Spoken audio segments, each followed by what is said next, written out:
What's up and welcome back. I'm George and you're watching the Model Railroad Show. So yeah, great video today. We're going to take you on a tour of the layout. Behind me I have an 11 by 12 foot N scale layout representing the line that stretched from the Coalport Yard in Trenton, New Jersey up to Phillipsburg, New Jersey. Originally called the Bel-Del, the Belvidere Delaware Railroad. Also, it was then purchased by the Pennsylvania Railroad and was the Pennsylvania's connection up north to the Lehigh Valley, the Central Railroad of New Jersey, and the Lackawanna. I did not, this track plan, I always say, simple track plans, don't try and reinvent the wheel. This was basically, since I was interested in N scale, there was a layout that I wanted to build, and it was David Popp's Naugatuck. So I have a couple books here. This is the first and second edition of Building a Model Railroad Step by Step. Let's see, there's a little glare there, but great books if you're getting into N scale, really any scale, because it goes over the basics of scenery, DCC, installing DCC into engines, a little bit of kit bashing, and if you get the second edition, that starts to go into the operation of the railroad, which is really, the railroad was built to operate. But the cool thing about the track plan is it does have a through loop. So when you're down here working in the layout room and working on some stuff, you can have trains that run in a circle, which is also great for when you have people over. Without further ado, let's get set up. Let's take you on a tour. So to start here, we're gonna start in the Coalport Yard. I have these signs around the layout so people know where they're at and give you a little labeling of place. Starting here, we have our yard. All right, we have 5 tracks in the yard, not including 2 arrival and departure tracks. So this is the arrival and departure, and then we've got 1, 2, 3, 4, and 5. All right, it's a stub end yard. Obviously, in real life, this would not have been a stub end yard, but space is what space is. And in the back here, we have the freight house, which is a kit bashed Water Street freight house in combination with some Walther's module kit. All right, and then so you got the 2 freight house tracks, and then this extra track, which I found on a prototype drawing, and I think I might just make it a team track. So we'll see. We'll see what that turns into. All right. This track coming in here represents the track coming south from Camden. All right, and that is built to have an extension over there, which will eventually house a Roebling at some point and a staging yard. And coming from under the bridge represents the traffic coming from the barracks yard, which would have been the yard that connected to the main line, the 4-track main line of the Pennsylvania Railroad. All right, so yard construction is pretty much as it is in David Popp's book. There's a few changes that I had to make. So we have obviously our ladder track here, and then we have a runaround track on the other side here, which goes into a ready track. And you can see we have our switcher on the ready track. Right next to that ready track is a caboose track. All right. And this is the yard office building that everybody is so familiar with. I really love that building. It's pretty cool. And part of the yard here, coming out of the yard, is this track here, which is essentially your yard switching lead, which will then lead to another spot where we can further expand the layout. But it's kind of neat because you do have a very long switching lead, and it is kind of folded and buried into the rest of the track work. So it's very, very cool. Something in a model railroading, you don't always get a nice long switching lead in a yard. All right. So behind here, obviously, changes to the track plan that are not representative of the original. And this is a lot how industries were laid out in the city of Trenton, where they were basically kind of laddered off the railroad.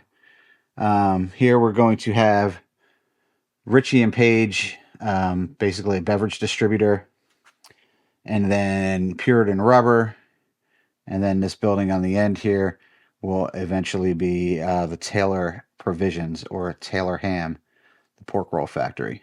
All right. And these kits aren't finished, but they are finished enough to stand in and get an idea of what's going on.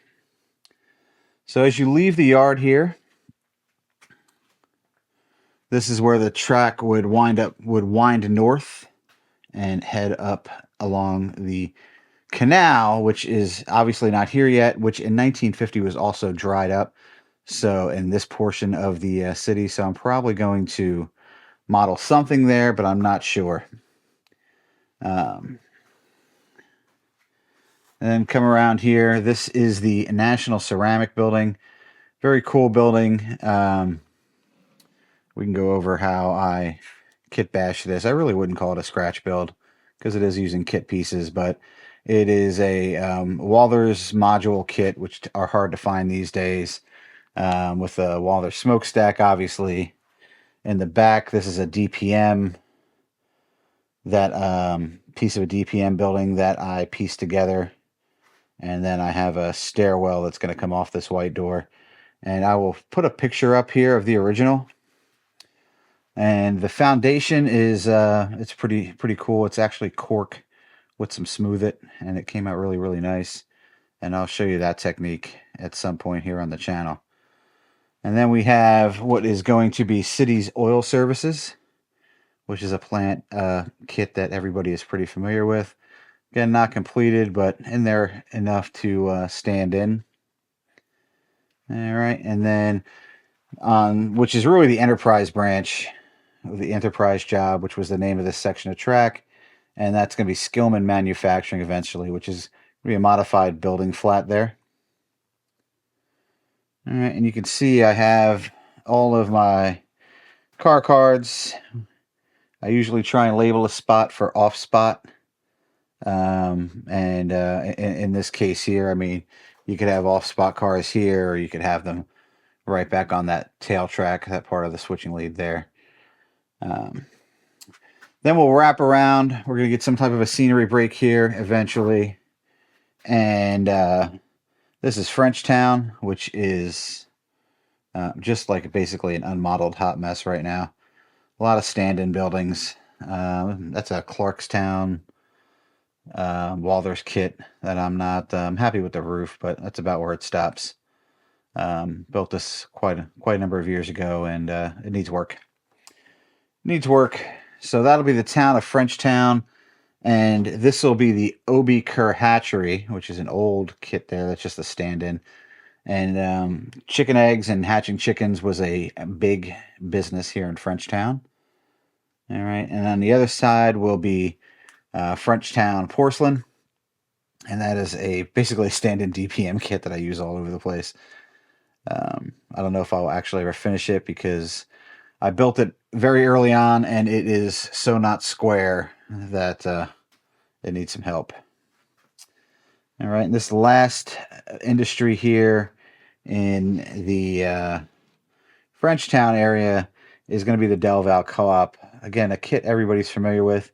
I did change it up a little bit with this loading dock and a roof, and kind of moved the way that it was put together originally from the plan.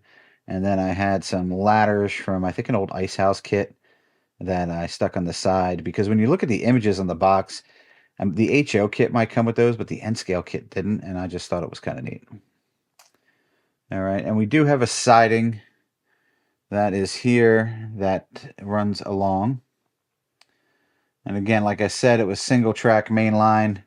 As we get up here, you can see I'm starting to get into some scenery that has had some work done to it. I've got some ballasted track and little Delaware River scene here with some fly fishermen, some Walthers deep pour water.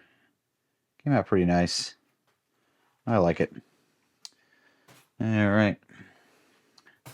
Coming around the bend, we then come into Milford, New Jersey. This is the furthest town north on the railroad. This is really cool. This is our Milford Coal and Lumber. And my friend Jane helped me out with that. That is like laser etched onto a piece of very thin balsa. And came out really, really nice. And this is all part of the Walters lumber kit. That's basically the office that I put a new front on. So not a scratch build, but again, a decent amount of kit bashing that went on there. And this is not a build at all. I purchased this one outright, obviously. Ethel's gas. I do like these finished buildings. I think this one looks really, really cool. Bang for the buck. You could put that much detail into a building, you'd be probably more than what you would pay for it.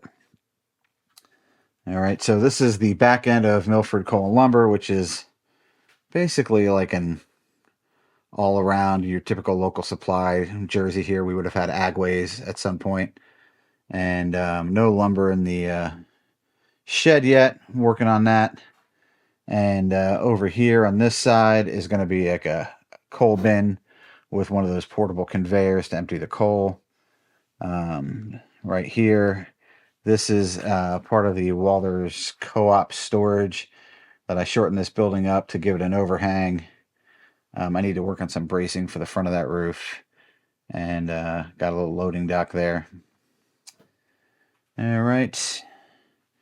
And coming here, this is the passing siding here as well.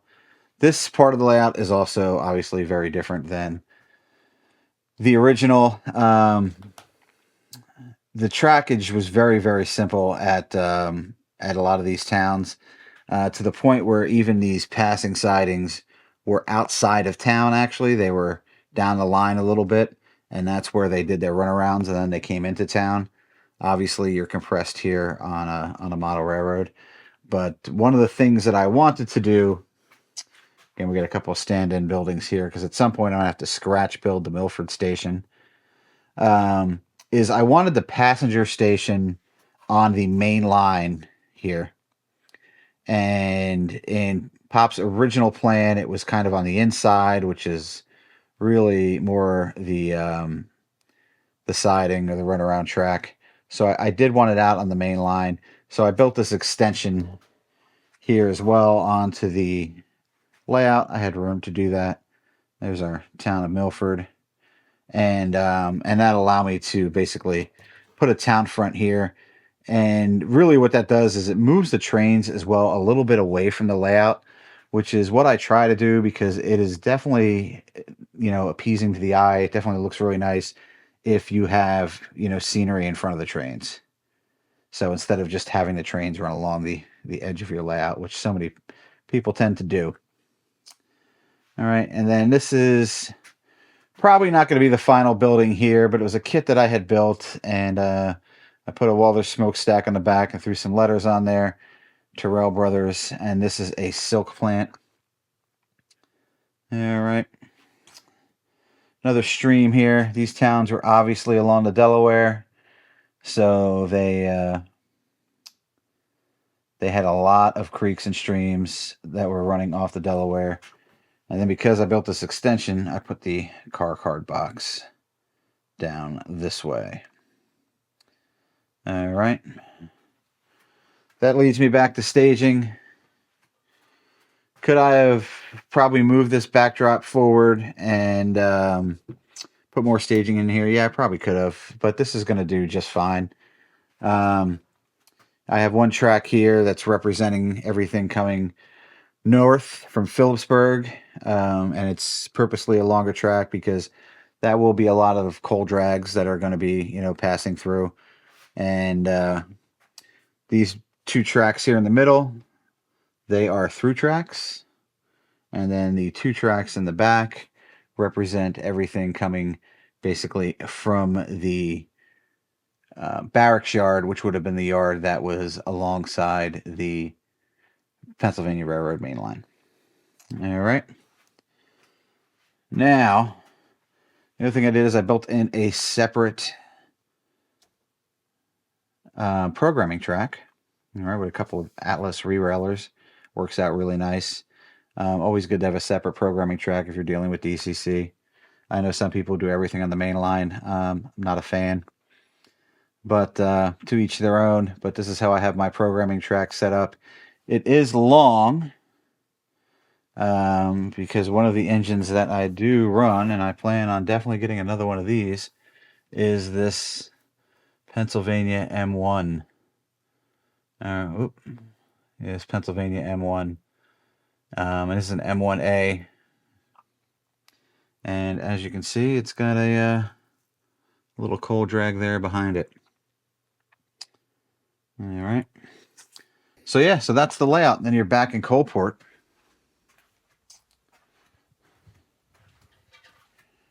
So yeah, so there you have it. The Bel-Del, or David Popp's kind of sort of Naugatuck Railroad. I started this railroad in the pandemic, so just a few things to add. So in 2020, track was hard to come by, foam was hard to come by, so it's on 1/2-inch foam because I bought as much as I possibly could, insulation. The track, you couldn't get crossovers, you could only get so many turnouts. We was waiting a long time for stuff. So some of the changes that I made in this track plan were due to the fact that you could only get so many turnouts. But it's great. It's set up to run, as you saw, with to operate with the car cards. It is DCC, I should mention. So it's it's track and everything's fully operational. It's just the scenery. I need some help, and I'm working on it slowly but surely. And the DCC system I'm using on here is Digitrax. I have a handheld wireless walk around. I also have the Digitrax Wi-Fi hooked up there, so a second throttle can be an iPhone. It can be, I have a couple of iPads laying around, so any number of those things can be iPhones. Anybody with Wii throttle downloaded who comes over can just connect to the Wi-Fi from the Digitrax and use their phone as a throttle. Not the best thing, but it's cheaper than having a bunch of throttles. So yeah, so that's it. Let me know what you think. Let me know down in the comments. And again, I've been working on it for about 5 years. It is a big layout. It doesn't seem like 11 by 12 might be that much to bite off, but it is a lot. There is a lot of track. So that's about it. So like I said, check out these books. I know I saw the second edition in the hobby store just today, as a matter of fact. So that is still in print. I doubt the first edition is still in print, but you never know. You find them at train shows. You find them at any other kind of swap meet. You find them on eBay. People have them laying around. So great book. Great book for end scale, but really a great beginner's book no matter what scale you're getting into. All right. So hit that subscribe button. Give me a thumbs up. Ring the bell so that you know every time new content gets uploaded. And thanks for watching this much. All right. I'll catch you later.